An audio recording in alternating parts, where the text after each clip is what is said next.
Apakah itu perlembagaan? Perlembagaan ialah suatu kumpulan undang-undang yang tertinggi untuk menentukan bagaimana pemerintahan sebuah negara itu mesti dijalankan.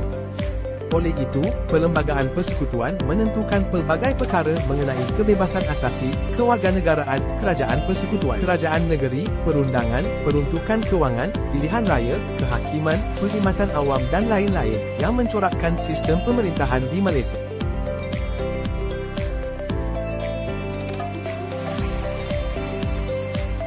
Sekitar tahun 1956, Lord Reid yang pada ketika itu mengetuai Suruhanjaya Reid telah menggubal dan mengemukakan Perlembagaan Persekutuan Tanah Melayu yang berasaskan kepada Perlembagaan Malaysia. Suruhanjaya ini telah bermula sekitar tahun 1956 dan laporan berkaitan Perlembagaan Persekutuan berjaya disiapkan pada bulan Februari 1957.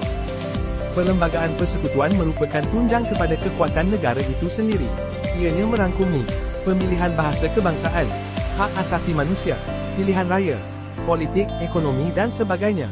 Pada dasarnya penubuhan Perlembagaan Persekutuan Tanah Melayu adalah sebuah dokumen yang tidak dibenarkan untuk melakukan sebarang pindaan kerana keistimewaan dokumen ini sendiri. Walau bagaimanapun, Persekutuan Tanah Melayu telah mengalami beberapa jenis perubahan dan pindaan berdasarkan kepada beberapa perkara penting. Sebagai contoh, apabila berlakunya penubuhan Malaysia pada tahun 1963, maka Persekutuan Tanah Melayu yang bergabung bersama Sabah dan Sarawak mengalami pindaan dan kemudiannya dikenali sebagai Perlembagaan Malaysia, akibat dari peristiwa 13 Mei 1969 yang telah menyebabkan huru-hara dan berlakunya perselisihan faham antara orang Melayu dan orang bukan Melayu. Parlimen pada ketika itu telah meluluskan Akta dengan meminda perkara 10 Perlembagaan Malaysia iaitu mengenai kebebasan bersuara, berhimpun dan berpersatuan.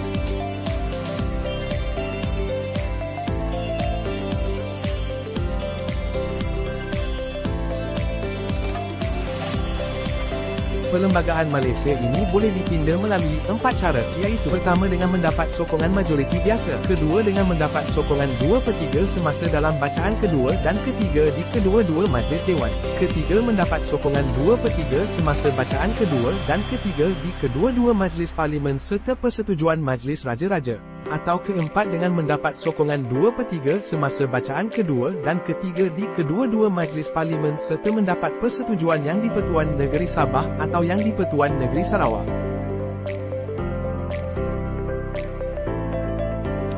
Tujuan Perlembagaan Malaysia: pertama, menjamin keutuhan dan kedaulatan negara. Kedua, sebagai rujukan undang-undang. Ketiga, mewujudkan kestabilan negara. Keempat, mengawal perjalanan kerajaan. Kelima, mengekalkan keamanan perubahan. Akhir sekali, menjamin keamanan sesebuah negara.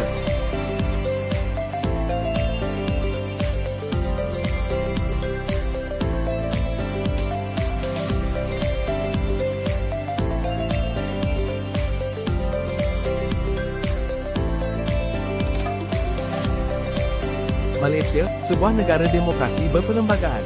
Kebebasan bersuara ini terkandung di dalam Perkara 10 Perlembagaan Persekutuan. Perkara 10 ini dengan jelas mentakrifkan bahawa kebebasan asasi yang diberikan kepada warga negara melibatkan kebebasan untuk bercakap, berhimpun dan menubuhkan persatuan. Akan tetapi, kebebasan ini ada syaratnya. Malaysia, negara yang berbilang kaum ini diberikan kebebasan bersuara dari semua aspek.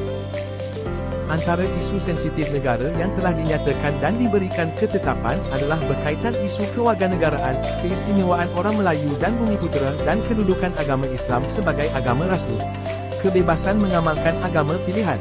Perlembagaan telah memberikan pengiktirafan hak untuk setiap warga negara mengamalkan agama masing-masing, akan tetapi masih tertakluk kepada had, syarat dan ketentuan yang telah ditetapkan. Bermaksud setiap rakyat di negara ini bebas menganut dan mengamalkan agama pilihan masing-masing dan melaksanakan apa jua fahaman berkaitan agama yang dipilih, asalkan tidak melanggar apa sahaja yang telah dimaktubkan di dalam Perlembagaan Malaysia.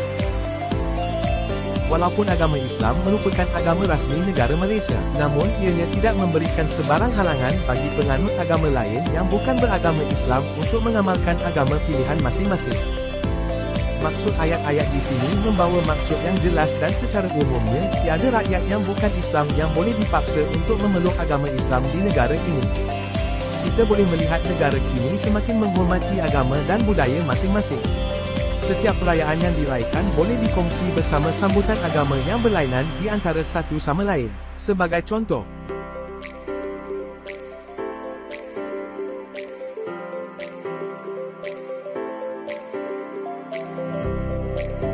LGBT memang telah lama wujud dalam negara bukan sahaja pada masa kini malah sejak dahulu lagi dan semakin mendapat dalam kalangan masyarakat kita.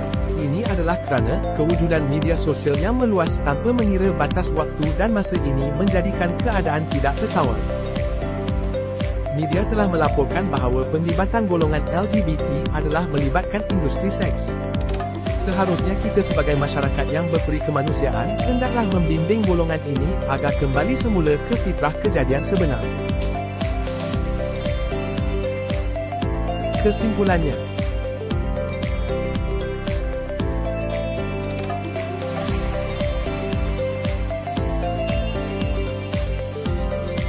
terima kasih kerana telah mendengar pembentangan sebentar tadi.